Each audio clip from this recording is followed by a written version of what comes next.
Selon l'exécutif burkinabé, le pays a produit plus de 5,246 millions de tonnes de céréales en 2023. Ce volume représente une augmentation de 4% par rapport à l'année 2022. Les céréales constituent la base de l'alimentation des populations au Burkina Faso. La coopération du Maroc avec la Banque africaine de développement BAD s'est traduite par près de 190 opérations dans divers secteurs stratégiques en 2023. En effet, le portefeuille d'opérations de la BAD en faveur du Royaume est estimé à 4 milliards de dollars. Selon la Banque centrale du Congo, le secteur bancaire de la République démocratique du Congo a enregistré une légère baisse mensuelle des opérations de dépôt de la clientèle de 1,9% à fin octobre 2023 pour s'établir à 11 412,9 millions de dollars.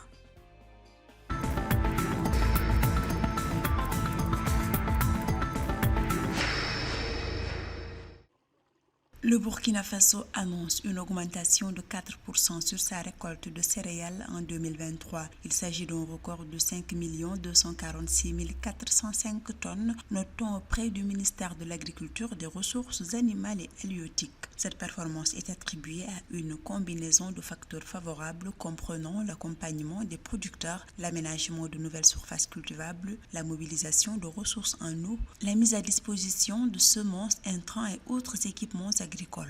Les résultats obtenus dans la production agricole sont plus qu'encourageants. Il faudrait améliorer certaines techniques ainsi que la collecte des récoltes pour éviter des pertes. Le déficit n'est pas très important. Les Burkinabés sont travailleurs, c'est eux qui sont à l'origine du développement agricole de la Côte d'Ivoire.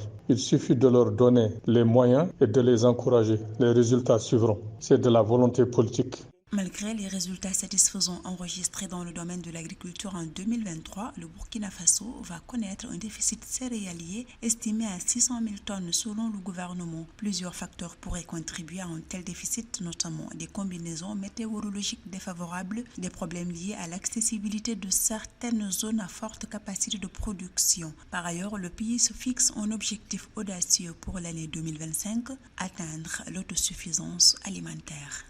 On peut dire que le Burkina forme parmi les meilleures formations dans le domaine agricole du continent. Donc, ils sont préparés pour relever les défis agricoles. Il faudra aussi que le pastoralisme soit encouragé puisque le Burkina Faso a un potentiel pastoral très important parmi les plus importants de la sous-région. D'ailleurs, dans toute la zone saharo-sahélienne, c'est une zone agro-pastorale. Donc, c'est des zones qui sont suffisamment préparées pour le pastoralisme et l'agriculture.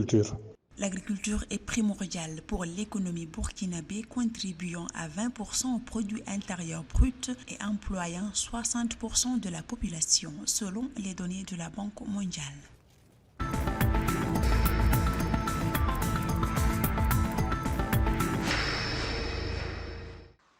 Le portefeuille d'opérations de la Banque africaine de développement en faveur du Maroc est estimé à environ 4 milliards de dollars. Le représentant résident de la BAD au Maroc, Ashraf Darsim, qui a révélé l'information, a salué la collaboration fructueuse entre le Maroc et la BAD, soulignant que cette alliance s'est concrétisée par près de 190 opérations dans divers secteurs stratégiques.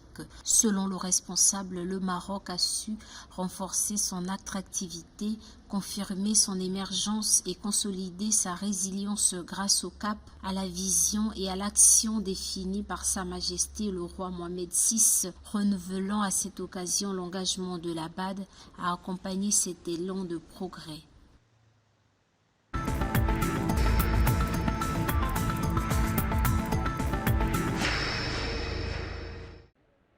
À fin octobre 2023, le bilan consolidé du secteur bancaire de la République démocratique du Congo a affiché une baisse mensuelle de 1,9% des dépôts de la clientèle pour s'établir à 11 412,9 millions de dollars. C'est ce qui ressort de la note hebdomadaire de la conjoncture économique de la Banque centrale du Congo daté du 8 décembre 2023. D'après les experts de la Banque centrale du Congo, la structure des dépôts a été dominée par les dépôts des ménages et des petites et moyennes entreprises qui ont représenté respectivement 33,1% et 31,9% du total, suivi de ceux des entreprises privées et de l'administration publique.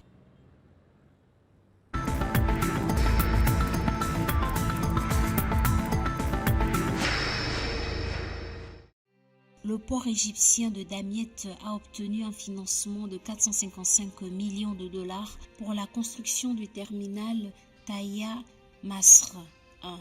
Le projet du terminal Taïa Masr 1 contribuera à augmenter la capacité de manutention de conteneurs du port de Damiet de 3,6 millions de conteneurs. Il devrait entrer en service en 2025. L'enveloppe financière comprend 125 millions de dollars de la Banque européenne pour la reconstruction et le développement, 120 millions de dollars de l'IFC et 100 millions de dollars de la Banque asiatique d'investissement pour les infrastructures, 60 millions de dollars de l'Institut allemand de financement du développement et 50 millions de dollars de Proparco selon le communiqué de la Banque européenne pour la reconstruction et le développement.